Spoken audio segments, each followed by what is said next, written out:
अस्सलाम वालेकुम। आप सबने ये वीडियो ज़रूर देखा होगा। अगर इनकेस नहीं देखा है तो ज़रूर देखिए।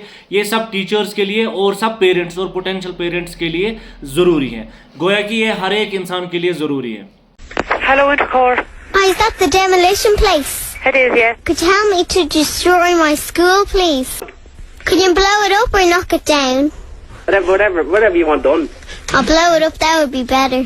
Can you make sure that all my teachers are in there when you knock it down? इसमें हम देखते हैं कैसे एक बच्चा अपने स्कूल के रिगार्डिंग कैसी इल फीलिंग्स रखता है और कैसे उसको वो एक्सप्रेस करता है। इसके पीछे वाकई कोई रीज़न होगा जिस वजह से बच्चे के जहन में ये सारी बातें आती है। चलिए आज वो थोड़ा सा डिस्कस करते हैं और कोशिश करते हैं एक शॉर्ट वीडियो में उसका सोल्यूशन ढूंढने की। स्कूल का इंपॉर्टेंट पार्ट होता है करिकुलम। अगर वो करिकुलम रिजिड होगा, बहुत ही सख्त होगा और उसमें कोई भी अपडेशन नहीं होती होगी तो चांसेस हैं कि बच्चे के दिमाग में बहुत सारी ऐसी चीज़ें आएंगी जो उसके लिए सही नहीं है और वो आगे अपने दिमाग में स्कूल के रिगार्डिंग ऐसी फीलिंग्स क्रिएट कर सकता है। तो स्कूल को चाहिए कि हम ऐसा करिकुलम रखें जिससे कि डे टू डे रेलेवेंस हो, बच्चा जो स्कूल में पढ़े बाहर उसके साथ वो रिलेट कर सके। दूसरी बात, जब भी स्कूल में हम डिसिप्लिन की बात करते हैं, नो डाउट हर एक स्कूल में डिसिप्लिन होना चाहिए, लेकिन बहुत ही ज़्यादा स्ट्रिक्टनेस और उसके बाद छोटी छोटी चीज़ों को रिगार्डिंग अगर हम ओवर एम्फेसिस करें और उसे बच्चों में एक डर का माहौल क्रिएट होता है तो कहीं ना कहीं जब वो स्कूल छोड़ेंगे तो अगेन उनके जहन में यही सारी चीज़ें होंगी। तो स्कूल को चाहिए एक बैलेंस्ड अप्रोच ले जहां पर जो डिसिप्लिन है उसमें जो मेन चीज़ें हैं ऑब्वियसली उसको तो मेक श्योर करना है, लेकिन कुछ ऐसी चीज़ें हैं जहां पर स्कूल को फ्लेक्सिबल रहना ज़रूरी है और वो बच्चों की क्रिएटिविटी के लिए बहुत ज़रूरी है कि उनको थोड़ी सी फ्रीडम मिले। तीसरा इंपॉर्टेंट फैक्टर होता है बुलिंग का। बुलिंग एक बहुत ही इंपॉर्टेंट फैक्टर है। बच्चे जब कंप्लेंट करते हैं या कई कबार ऐसे भी बच्चे होते हैं जो शाय होते हैं, जो एक्सप्रेस नहीं कर पाते हैं, उनके साथ जब बुलिंग होती है तो वो इसका इजहार अपने टीचर से जब करते हैं या अगर नहीं कर पाते, टीचर को चाहिए कि वो एज ए टीचर पिक करे कि कौन सा बच्चा बुली हो रहा है। जब कंप्लेंट हो तो उसके रिगार्डिंग एक्शन हो, और अगर इन केस आपको लगता है कि बच्चे कंप्लेंट नहीं कर रहे हैं तो प्लीज़ आप एज ए टीचर इसको ढूंढने की कोशिश करें कि क्या इस बच्चे को कोई चीज़ ऐसी सता रही है। अगर तो बुलिंग हो रही है तो उस पर एक्शन लिया जाना चाहिए। और अगर ये एड्रेस होगा, क्योंकि कॉमन एक प्रॉब्लम होती है स्कूल्स में, कॉलेज में, हमारे एजुकेशन इंस्टीट्यूशंस में, वो है बुलिंग की। वहाँ पर इस अगर प्रॉब्लम को हम केटर करें तो बहुत ज़्यादा चांसेस हैं कि एक बच्चा अपने स्कूल के साथ और मोहब्बत करेगा और आगे ऐसी कोई फीलिंग्स उसके मन में नहीं आएंगी। Now the next point is the teaching methodology.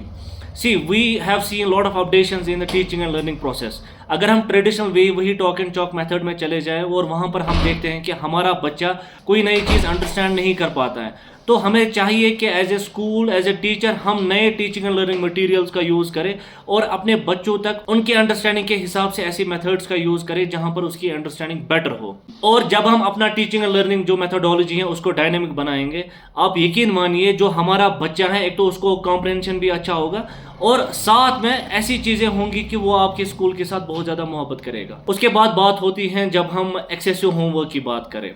Writing ज़रूरी है, ऐसा नहीं है हमारी लाइफ में हम देखें अगर हमारे राइटिंग स्किल्स अच्छे हैं तो बहुत अच्छी बात है, लेकिन अब टाइम ऐसा आ चुका है और जब भी हम डेवलप्ड कंट्रीज़ की बात करें, जो अपडेटेड एजुकेशन पॉलिसीज़ की बात करें, वहाँ पर जो फाउंडेशनल स्टेज है वहाँ पर राइटिंग पे बहुत ज़्यादा फोकस नहीं है।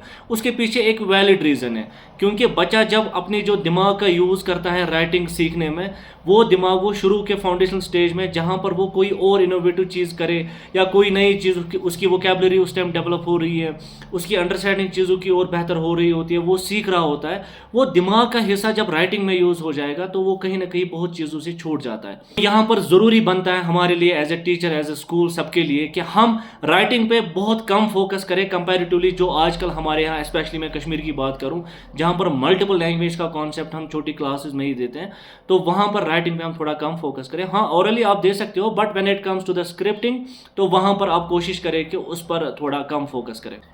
उसके बाद बात आती है क्रिएटिविटी की, सेल्फ एक्सप्रेशन की।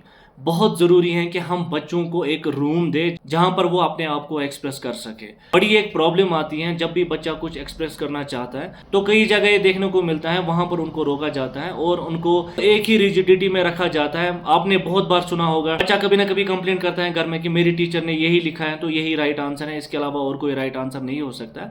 तो वहाँ पर अगेन टीचर का रोल बहुत ज़्यादा हो जाता है। एज ए टीचर आप अपने बच्चों को समझाइए कि there are multiple approach towards the learning. आप बहुत तरीक़ों से आप सीख सकते हो, ज़रूरी नहीं है कि आप खाली टेक्स्ट बुक्स या आप खाली टॉक एंड चॉक या आप बोर्ड से या इंटरेक्टिव बोर्ड से खाली उससे सीख सकते हो। आप हैंड्स ऑन एक्टिविटी से सीख सकते हो, आप बाहर माहौल में जाके बहुत सारी चीज़ें जहाँ पर आप दूसरे तरीक़ों से भी सीख सकते हैं। और जहाँ पर क्रिएटिविटी की बात आती है, उनको जब हम एक्सप्रेशन के लिए रूम दें, बहुत बहुत बारी ऐसा भी होता है कि बच्चे के अंदर कोई फेयर फैक्टर होता है और वो एक्सप्रेस नहीं कर पाता है। लेकिन अगर हम उनको आर्ट के थ्रू वो करने को बोले कि आप you express the fear you are having, maybe शायद वो वहाँ पर वो कर लेते हैं। तो इन अ वे हम डिफरेंट तरीके से डिफरेंट आर्ट फॉर्म्स के थ्रू अपने बच्चों को एक्सप्रेशंस का मौका दें, ताकि अल्टीमेटली क्या होगा कि वो जब एक्सप्रेस करना शुरू कर देंगे तो इससे उनकी जो अंडरस्टैंडिंग है वो बेहतर हो जाएगी। और at the end of the day हम as a parent, as a teacher, as a school, as a student, सबको यही चाहिए कि हमारी लर्निंग बेहतर हो, हमारी अंडरस्टैंडिंग बेहतर हो। और जब ये चीज़ें कंबाइन में होंगी तो ऑब्वियसली हमारे रिजल्ट्स भी अच्छे होंगे। तो बहुत सारी चीज़ें हैं जो हम डिस्कस कर सकते हैं, लेकिन अभी के लिए फ़िलहाल इतना ही। बाकी आप भी ज़रूर इस पर थोड़ा रिसर्च करिए और अपने घरों में एग्जीक्यूट करने की कोशिश करें। अस्सलाम वालेकुम।